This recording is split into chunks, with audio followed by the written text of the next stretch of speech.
How would you like to make an impact in your community?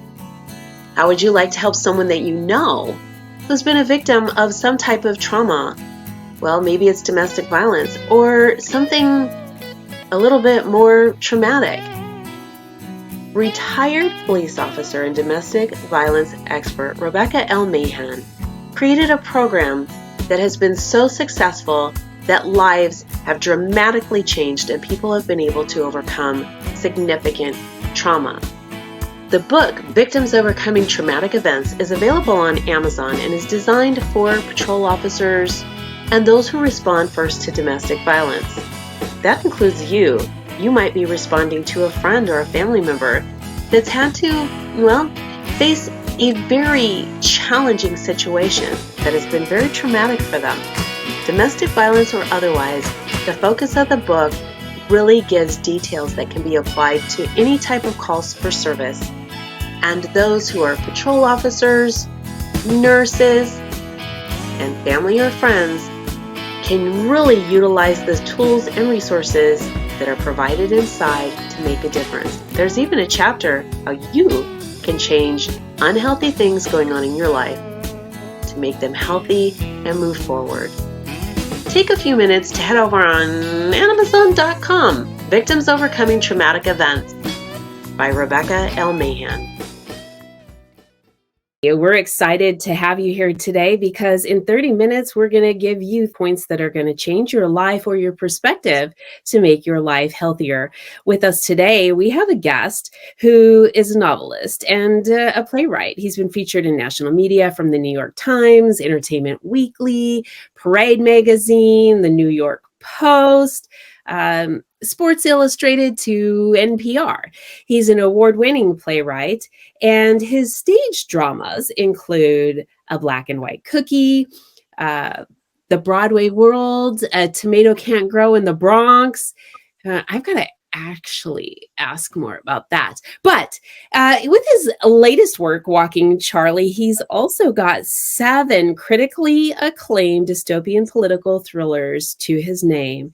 And I would like to welcome him, and I hope that he is welcome in your hearts too with us today. Gary Morgenstein, welcome. How are you? Thank you, Rebecca. Hello, everyone. Thank you. Thank you for having me on and listening. I am absolutely excited to have you here today to share with us some things that are going on in your world. And while you have so much to offer the audience, let's just start with the first bullet point and see where we go from there. So tell me, what's the first thing on your mind that you'd like to share with our audience? Well, since May 2015, I finally finished my dystopian political trilogy, which starts in 2098. After America and the West have lost World War III to the Islamic Empire. Democracy is dead. If anyone wonders about that, the Gallup poll this week showed only 28% think democracy is working. Religion's outlawed. And America is run by this entity called the family, led by grandma.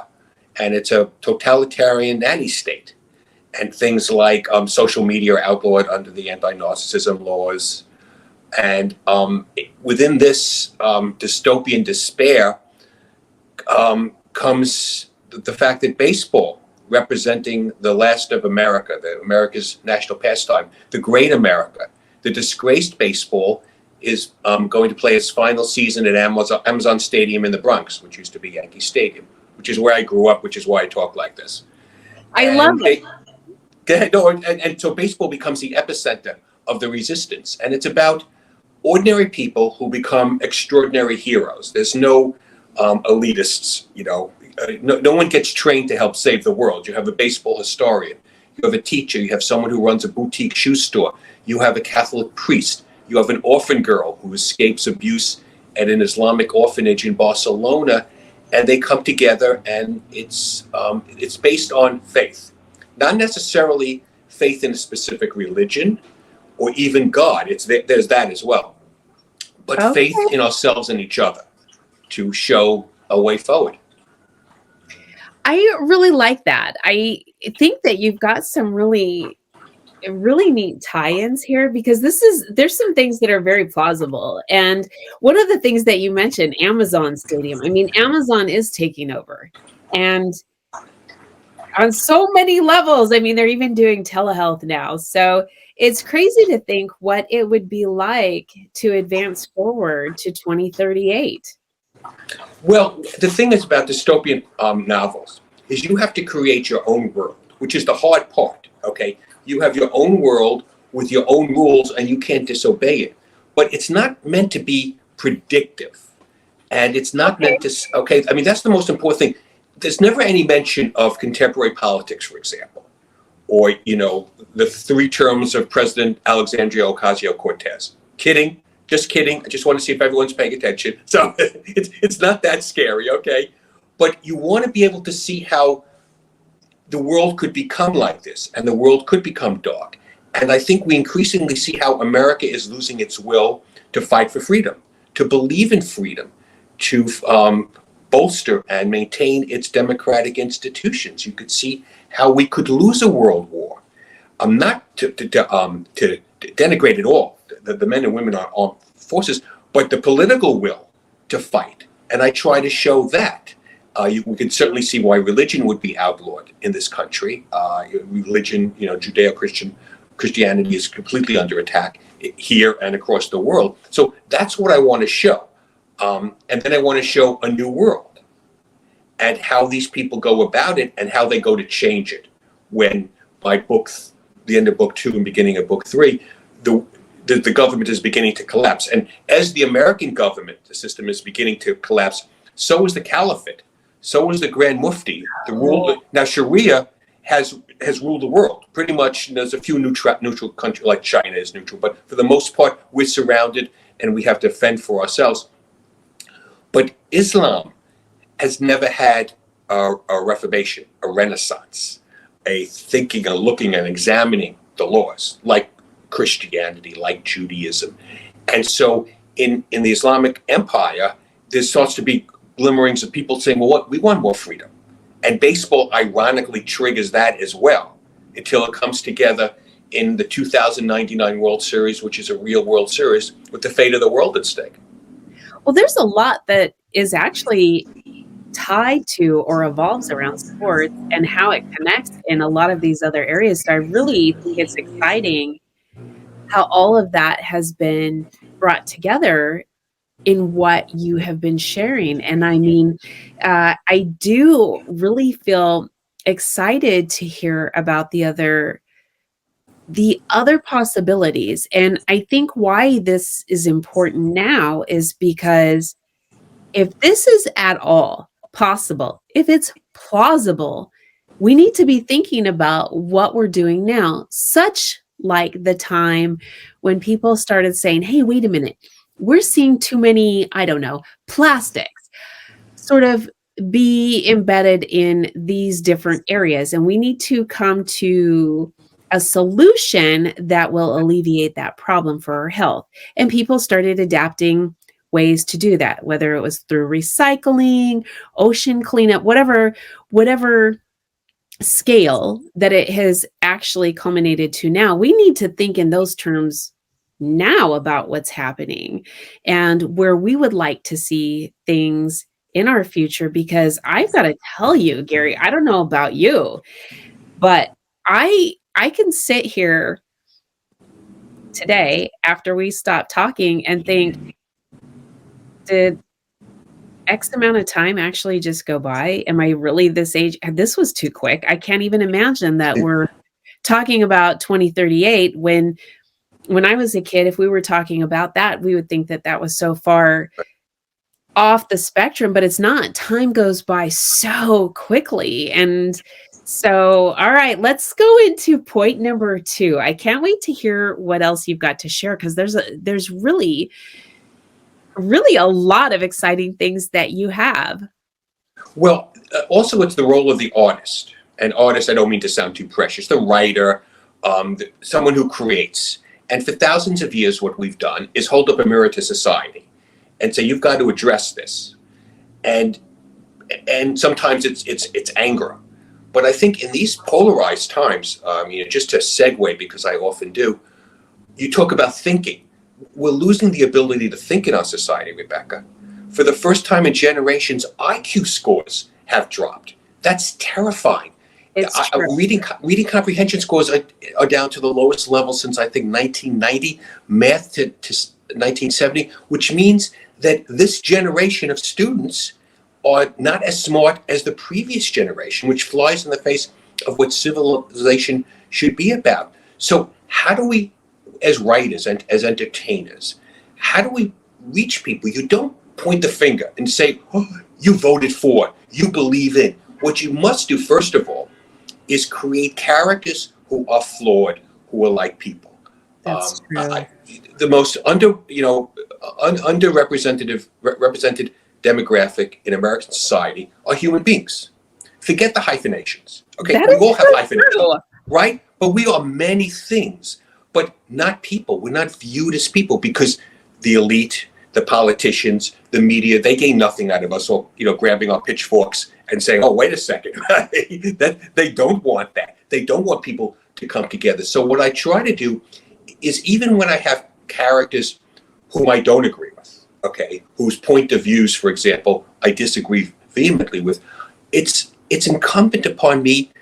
It's not up to me to say they're bad. It's up to you to say, as the reader, as the viewer, to decide what they're like. And you must be honest, because we've also reached a point where you can no longer explain something, because if you explain something, you're accused of agreeing. It's like, no, wait, well, how did Trump win in 2016? Oh, yeah, for Trump. People lose their minds, right?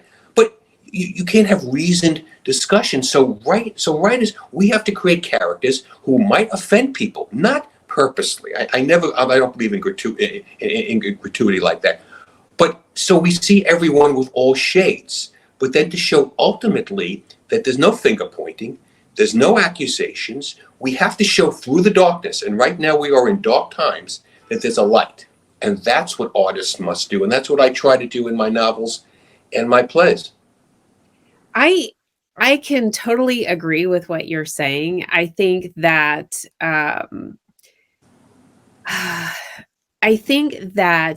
one of the things that is often overlooked is people are people. And so while there's so many people that are rising up to voice their opinions about whatever it is, there's still so many people that have their own set of opinions, and being respectful of that is not happening, whereas it should. Everybody should be able to have freedom of speech and be able to say, and have a choice of opinion on what they want. I think the manner is how.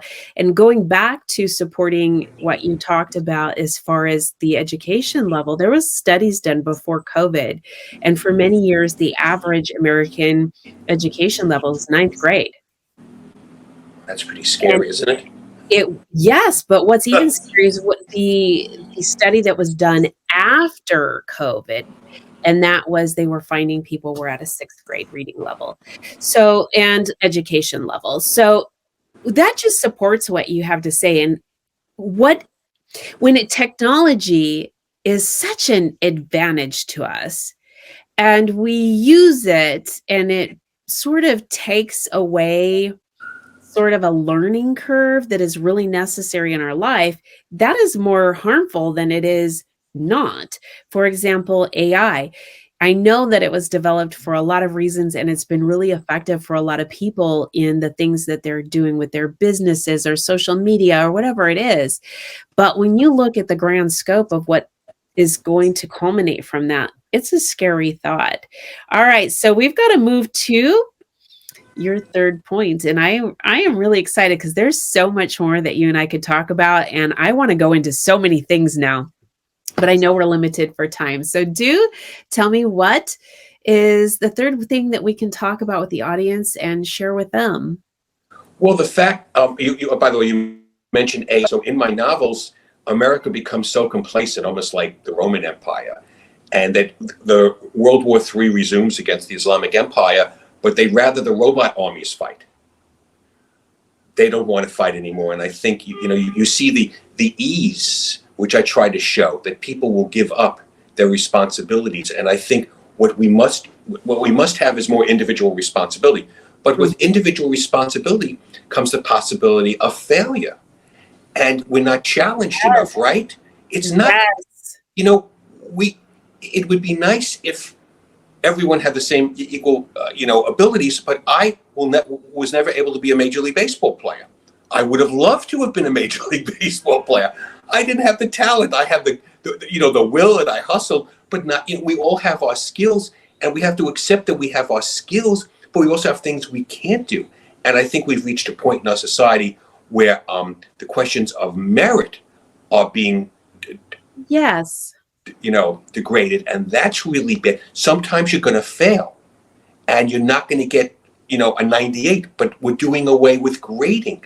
We're doing away with what kind of standards we hold our children up to, and it seems to be, in the woke culture, well, that protects people. No, it makes people, whoever you're trying to protect from failure, not willing to take the step, because all great inventions, all great moments come from hard work. People say to me, "Oh boy, I'd love to write a novel. I have a great idea." I say, "Well, yeah, you're willing to do all the hard work?" Do you know? I mean, my last novel, A Dugout to Peace, in manuscript form, was 910 pages. It's a long sucker, It was supposed to be That a is a long 4-book. one. Yeah. It's originally supposed to be a 4-book series, and the publisher said, we really prefer trilogies. I say, well, then book 4 is going to be a lot bigger than you thought. Well, I did 9 drafts of that. 9? Yes, that's a little, maybe a little neurotic, but also I feel that my name's on it, and also the reader. If someone is spending money and spending time to read my book, or spending money on a ticket to come see my play, they deserve the best. Agreed. Okay. I agree with you.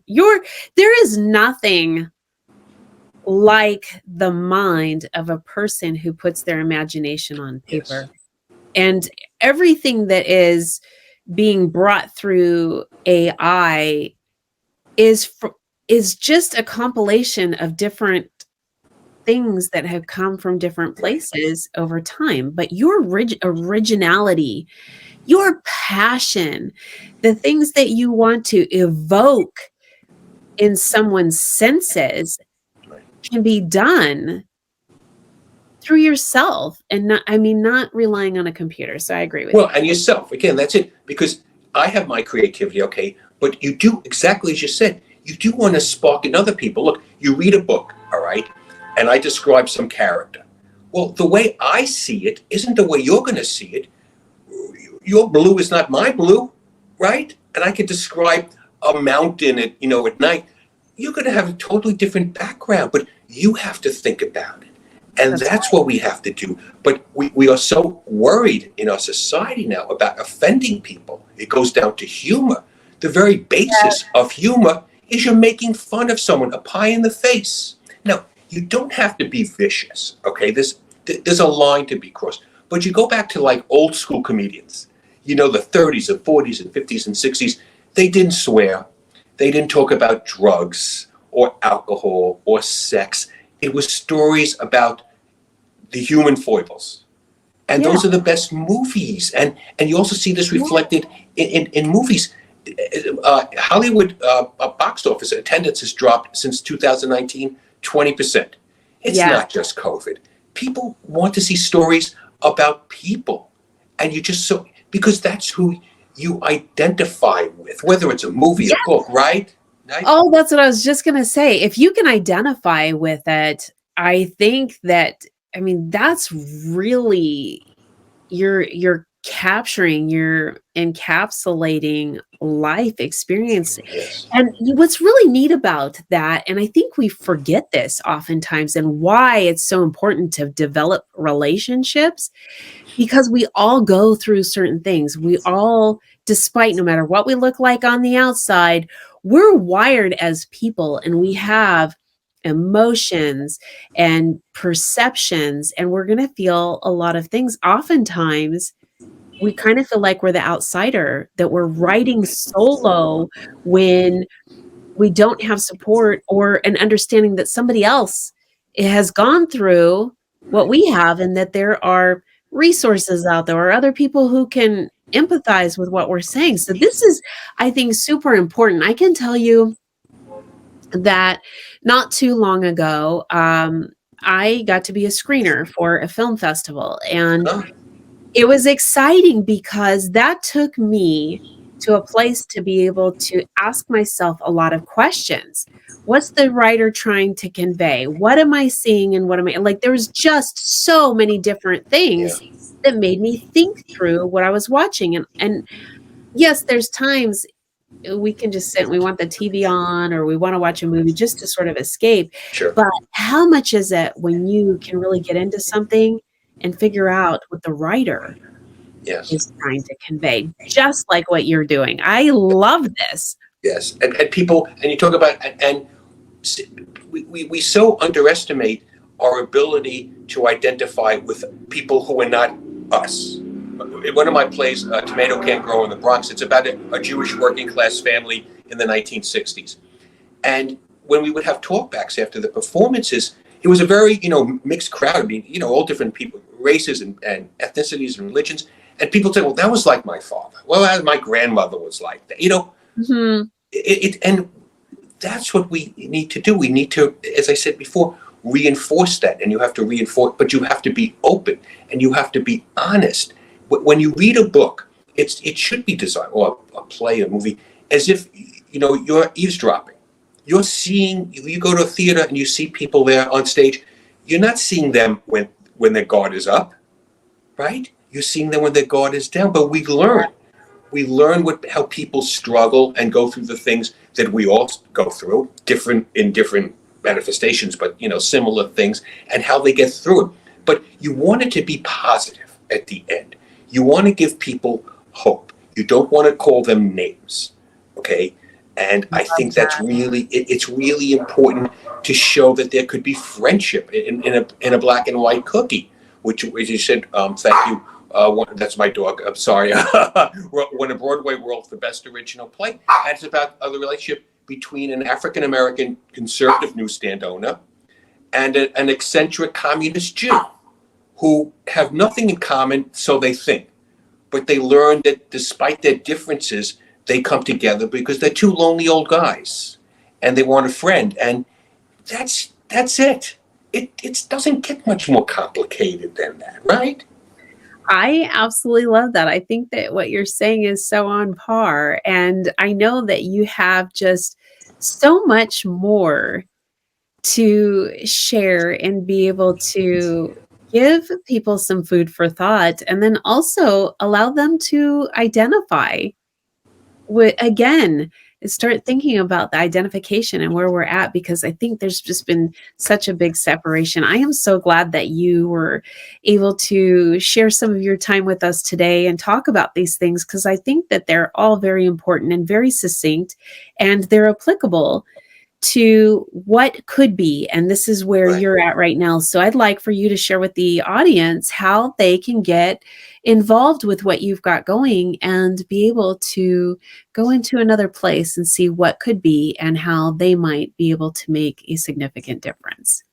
Well, my novels are A Mound Over Hell, which was called 1984 Meets Shoeless Joe, and A Fastball for Freedom, which was called The Dystopian Field of Dreams, and A Dugout to Peace, which was like, I think they call it Powerful and Imaginative. And you could get them at Amazon and Barnes and Noble and wherever fine books are sold. And you could read about them more at my publisher's site, bhcpress.com. And I'm on Facebook, I guess, as me. I never know when you say, isn't it just your name, and Instagram, your name, and Gary Morgenstein, and then Twitter at Writer Gary.